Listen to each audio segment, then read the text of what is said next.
In this video, I will show you how to withdraw Worldcoin and cash it out to your GCash account.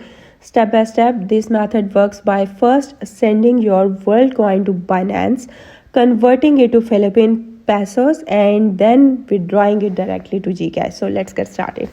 First, open the World app on your phone, and once you are logged in, go to the wallet section and check your Worldcoin balance. So to move your Worldcoin, you will need a Binance deposit address.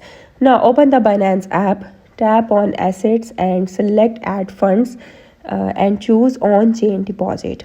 Search for Worldcoin and also shown as WLD and select it. Binance will now generate a deposit address. You need to copy this address and this is where your Worldcoin will be sent. So go back to World app and tap on send or transfer out. Paste the Binance deposit address you just copied, enter the amount of Worldcoin you want to transfer and confirm the transaction and wait for the transfer to complete. Once your Worldcoin arrive in Binance, it's time to convert it into cash. Go to the trade or convert section.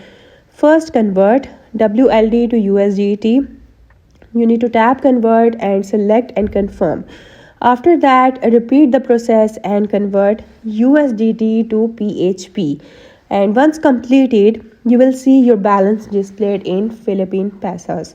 Now for the final step, go to the wallet section in Binance and tap withdraw. Choose PHP as the currency. Select GCash as the withdrawal method and review all the details, confirm the withdrawal, and your funds will then be sent directly to your GCash account. And that's it for today's video. I hope you liked the video. Thank you for watching.